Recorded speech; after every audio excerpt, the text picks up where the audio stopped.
Now, the first place of interest to point out to you is on the top of the hill on the left-hand side, the large red and grey brick building. This is Paignton Royal Naval College. The college was built to replace two wooden hulks which were moored in the centre of the river, HMS Paignton and HMS Hindustan. Here either. He was doing the commentary bits, you know, it's... Join Andrew Lloyd Webber.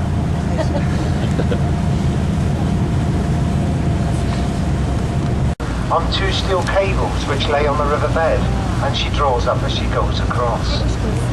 Therefore, being attached to both shores, she's classed as a continuation of the highway and known as a floating bridge.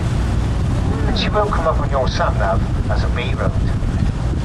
That's true, that's perfectly true.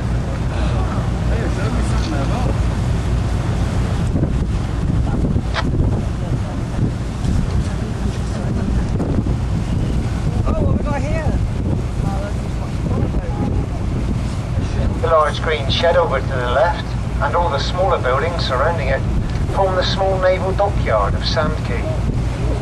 It is affiliated to the Naval College, and this is where they store, maintain and repair all the small craft that the young officers use during their training. Small sailing dinghies, grey motorised whalers and black and white picket boats. The large grey vessel on the inside of the jetty is the now decommissioned mine hunter, HMS Chroma, Rena the Hindustan. She's permanently moored in this position and basically acts as a floating classroom.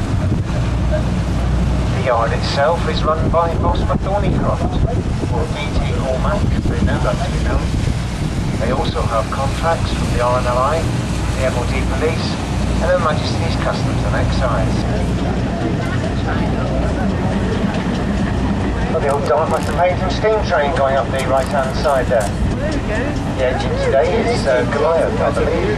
Built in 1924 in Swindon, and all the coaches painted in the colours of the Great Western Railway.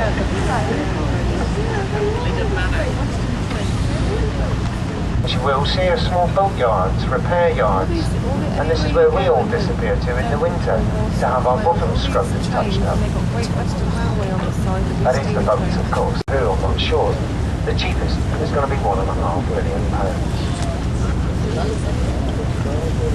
During the Second World War, Phillips & Son employed over 850 men and women and built over 260 fishing vessels. She's built...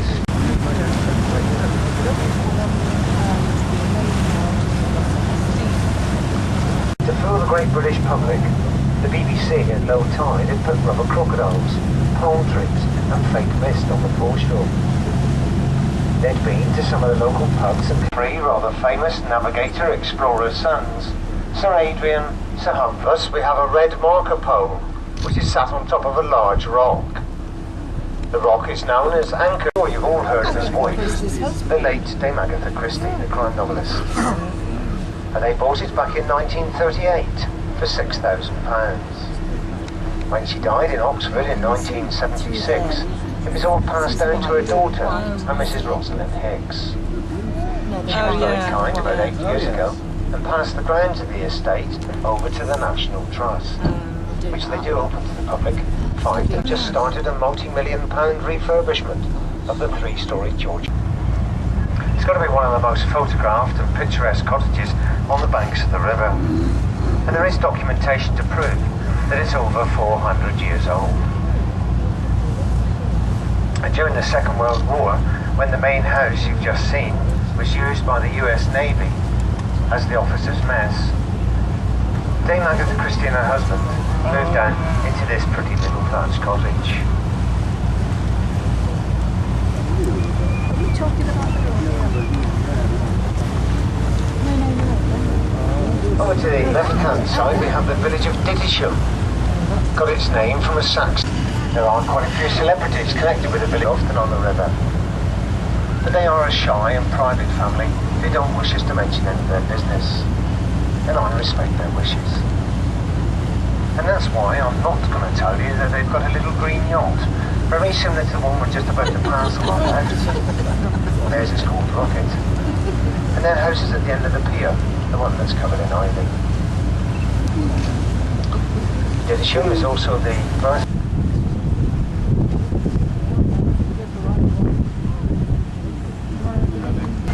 These landing craft were shipped over from the States in kit form and put together on the banks of the river, with 6 en-suite bedrooms, garaging for 6 cars, stables, miniature golf course, recording studio, indoor and outdoor swimming pool, sauna, jacuzzi, vibrating fan.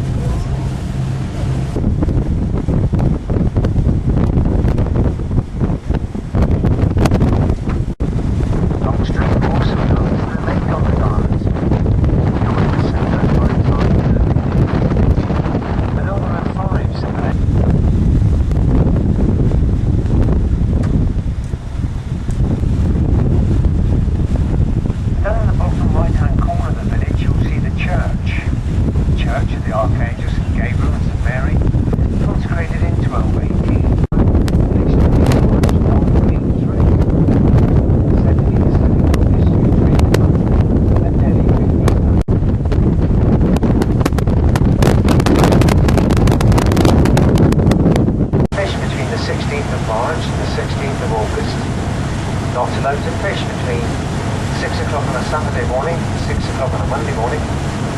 Not allowed to use any power, and they have to use the Paignton method. This is where they attach the net to the shore, row out in a large semicircle, and pull the net in to see what they've caught. The average size salmon these days between 10 and 12 pounds.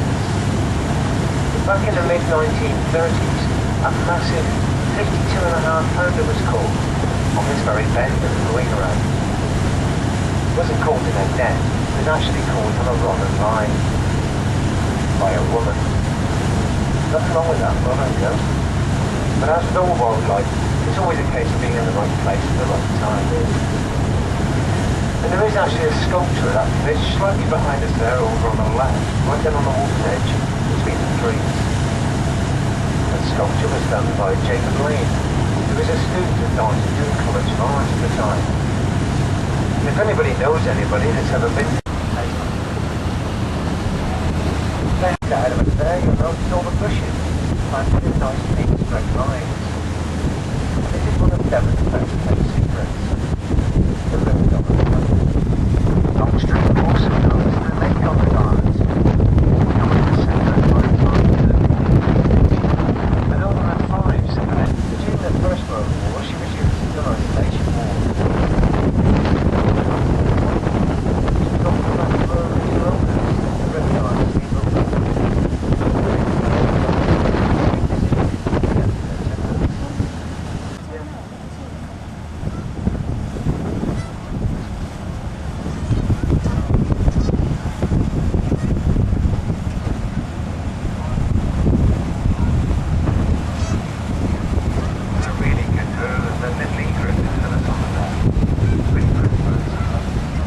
Like a dead tree.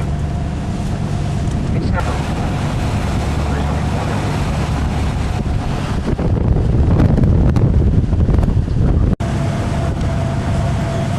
The land ahead of us on the right hand side is known as the Range. It got its name from the local militia who used to use it for weapons.